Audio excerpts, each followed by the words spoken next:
Hello viewers, welcome back to our YouTube channel. Today we will be continuing with our study on the anthology A Silent Song and Other Stories.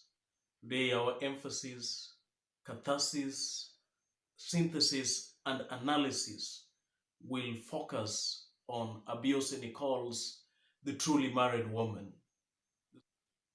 Abiose Nicole comes from Sierra Leone in Africa. In this story, it pits a couple, that is Ajay and Ayo. They've been together for 12 years. Uh, their matrimony has given rise to three children. And at this point of the story, we realize that Ayo is expectant.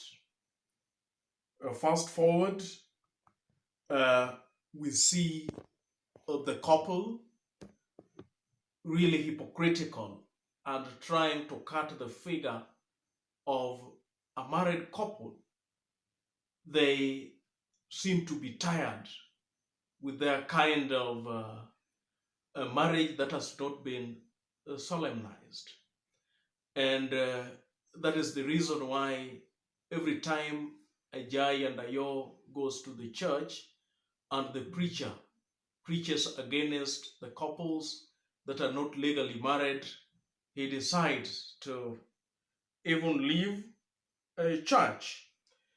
The story, another inciting incident in the story is uh, how Ajay tells his friend about his wife Ayo.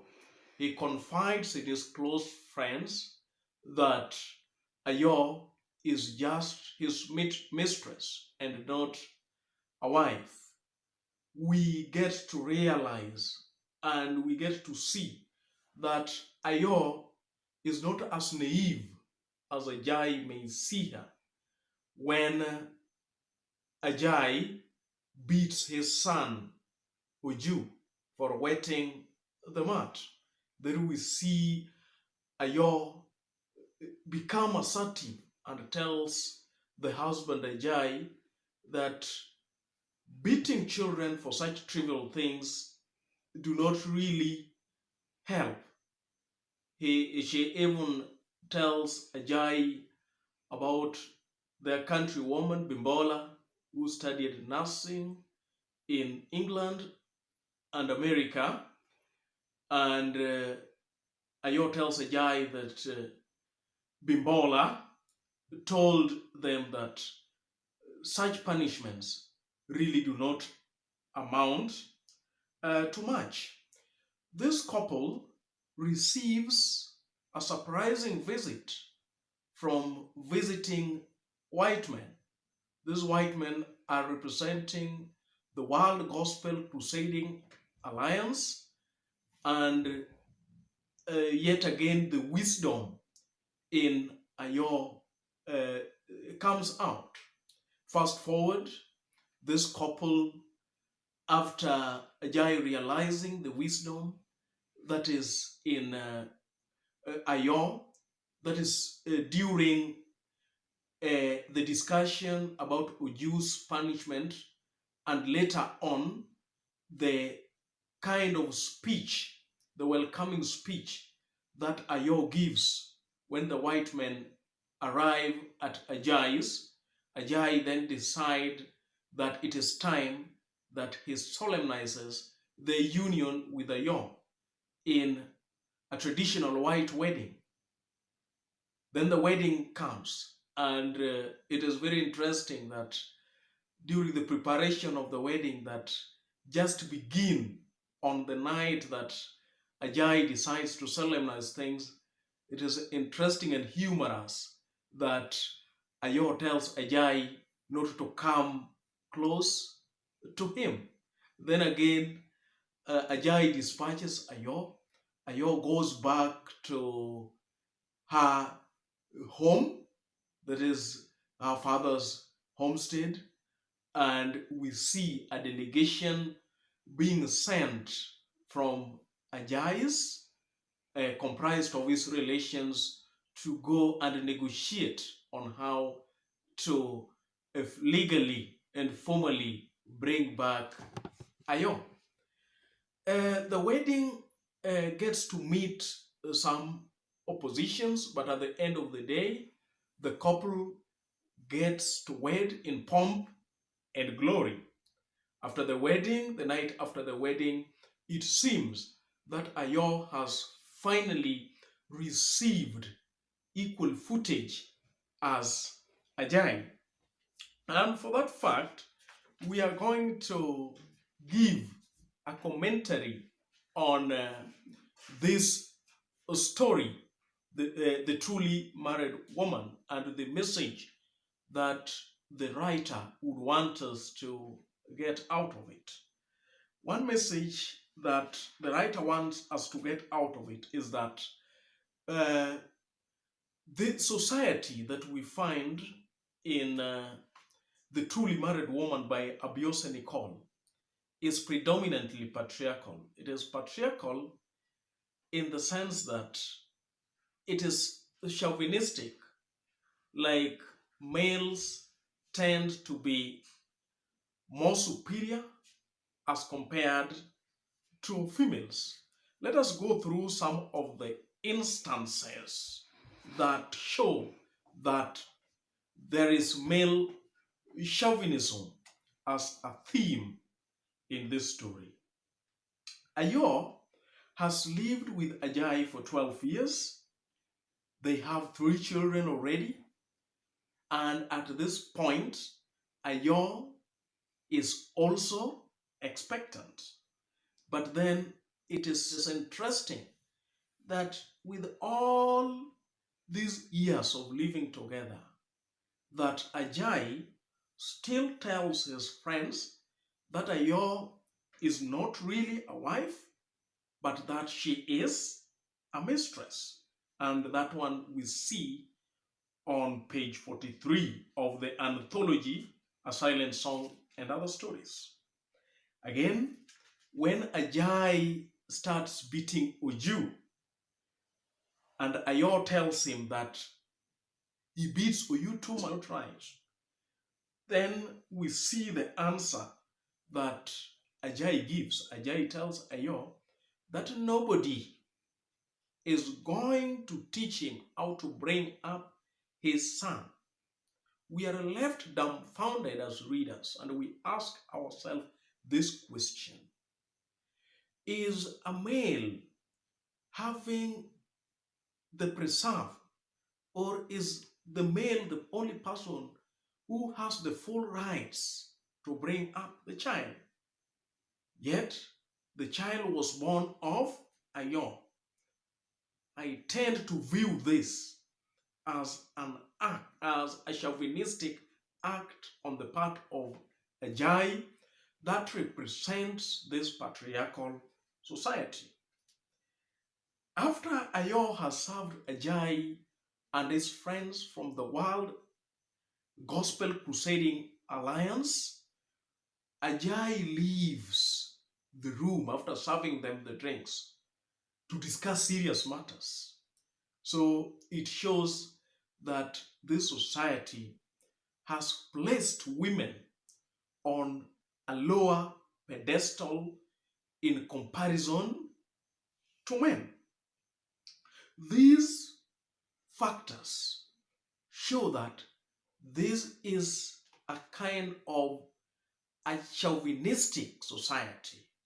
It is patriarchal and it looks down upon the women, and in this case represented by Ayo.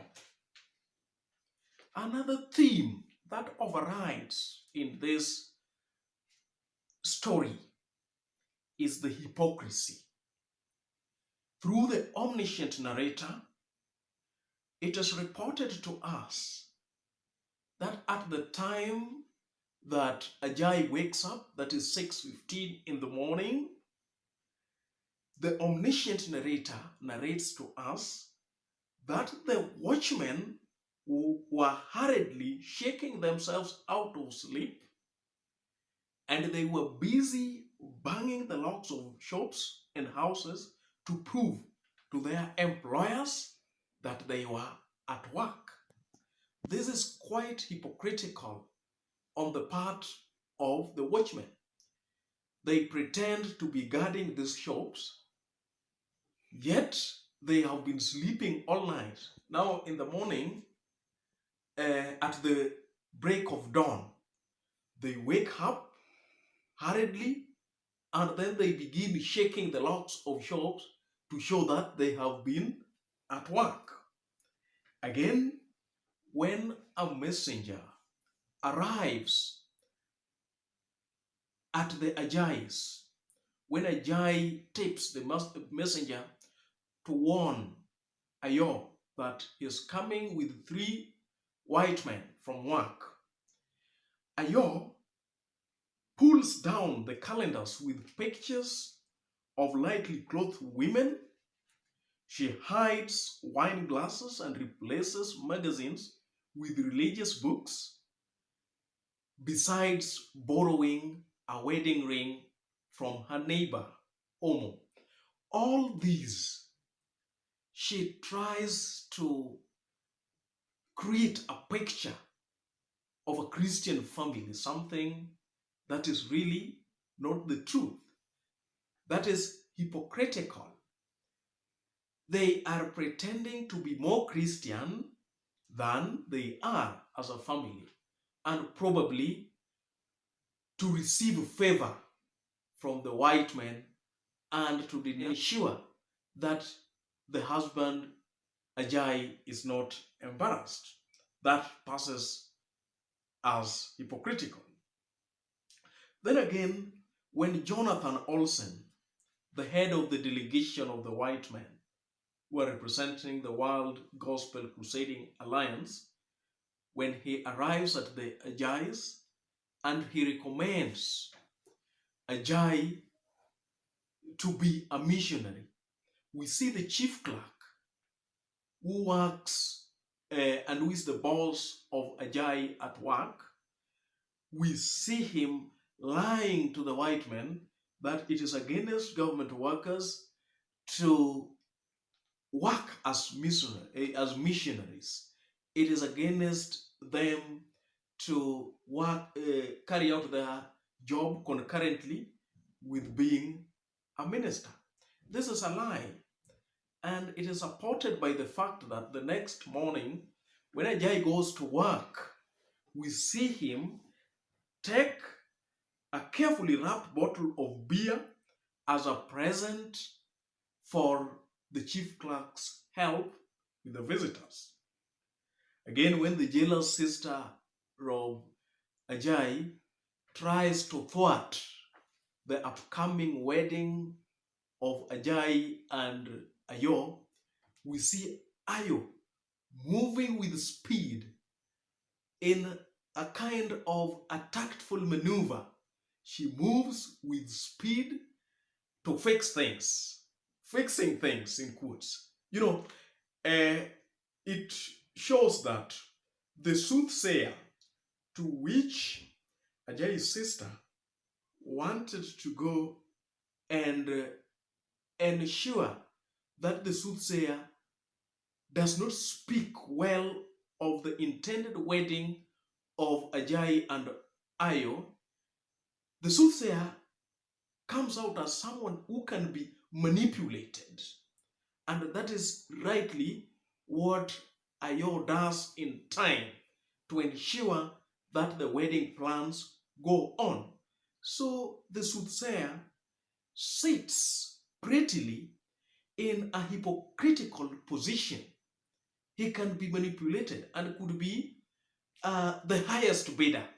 So in this case, Ayo could have been the highest bidder. And it is very interesting to see when Ajayi's sister and Ajayi finally visits the soothsayer. Ajayi's sister is hopeful that the soothsayer is going to speak negatively about the intended marriage or wedding. We see the soothsayer try to avoid the eyes of Ajayi's sister. This shows that could be in prior, Ajayi's sister attempted to reach him to no avail, but the highest bidder, that is Ayo, had won. Another thing that I also want to discuss is that we may see Ayo as a woman who finds herself as a weakling in this patriarchal society. But I tend to see Ayo as an epitome of reason. And I could also say that she acts as an antidote to Ajayi's ignorance. Ajayi's ignorance is glaring at the beginning of the story. We see in the morning when Ajayi wakes up, he takes the cup of morning tea. It is weak and sugary and without milk. He gets up and walks to the window and takes deep breaths. He believes this will prevent diseases of the chest. It is very interesting how Ajayi really follows this with the textbook precision. He is so precise. So could be he has some information, but the textbook precision with which he follows these prescriptions is really interesting, and that one brings out his naivety. Fast forward, on the strength of what a friend tells him, he believes that a man must take medicine regularly to keep him healthy. So there is a bottle of medicine that he normally takes in the morning. So as he takes this medicine, what we come to realize is that this is a man who he has some information, but he really has inadequate information. This also shows in his open-mindedness. When he tries to beat Oju and Ayo tries to correct him, it is really interesting to see how he welcomes the information from Ayo. Ayo says that Bimbola, a country woman who studied nursing in England and America, said children should not be punished for such things. So Ayo finds a way to salvage Ajayi's ignorance at this point. When Ajayi sends a messenger to notify Ayo that he is bringing with him 3 white men, she swings into action, and in trying to save the image of the family, we see her remove or pull down the calendars with lightly clothed women that would have given a different picture of the family. At all cost, she is trying to create that good name or of her husband and that good picture of their family. She hides the wine glasses under the sofa, and she changes to her Sunday dress and borrows a wedding ring from Omo. She also changes the children into Sunday suits. During the planning for her wedding, it is interesting that her wedding receives opposition. One from Ajayi's sister, who tries to use the soothsayer to speak ill of this, the forthcoming wedding, and altogether thwart it. Then again, it comes from her neighbor, Omo, with whom she has been borrowing the wedding ring from. It is as if Omo would be happy to let her stay at her position or to maintain her status of being unmarried. So then it is very interesting to see her remain stoic to these criticisms up to the point that they finally come to wed. Again, we see Ayo coming out as respectful. In as much as she is assertive, her being respectful is also glaring. It is stated in page 43 that she often doesn't disagree with Ajay except when the matter is pressing and when she strongly believes about something. That is when she disagrees. Finally, there are two dominant aspects of style that have been used in this story. One is irony. It is ironical that this family, that is Ayo and Ajay, have been living together for 12 years, but they are not married. They even have 3 children, and at this point, Ayo is expectant. What has also been used to a great extent is the style of dialogue. There is dialogue between Ajay and Ayo. There is the dialogue between Ajay and the visiting guests from the World Gospel Crusading Agency, that is in the chief clerk's office. There is the dialogue between Ayo and Omo. That is when Omo tries to jealously stop Ayo from going on with the wedding plans. And then there is the dialogue between Ayo's relations and Ajay's relations. Then lastly, there is the dialogue between Ayo and Ajay after wedding, when finally Ayo gets her foot down and she finally tells Ajay, this is what happens on the morning just after their wedding. Ayo fails to wake up at 5 as she has been doing other days, that is before the wedding. And Ajay thinks that Ayo must be ill. So let me read from the text.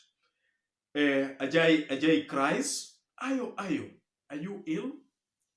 Then she turned round slowly, still lying down, and looked at him. She moved her feet under the cotton bed cover, getting comfortable. There was a terrible calm about her. No, Ajay, she replied. Are you? Is something wrong with your legs? No, he said. He was alarmed, thinking that all the excitement had made her go a little crazy. Ajay, my husband, Ayo says, for 12 years, I have got up every morning at 5 to make tea for you and breakfast. Now I am a truly married woman. You must behave towards me with a little more respect. You are now a husband and not a lover. Get up and make yourself a cup of tea. So there is the contrast between the time that Ayo had not really wedded Ajay and now. During that time, the relationship seemed one-sided. She used to wake up very early in the morning to make tea for Ajay to ensure that everything is all right and everything is there. It was like, simply put, she was at Ajay's beck and call. But right now, her voyage to human dignity, her voyage to sort of equality, her voyage to female emancipation is now here. And at this point, Ajay and Ayo are beginning life on equal footage. She has wrestled finally through the wedding the notion of male patriarchy. Thank you very much, viewers.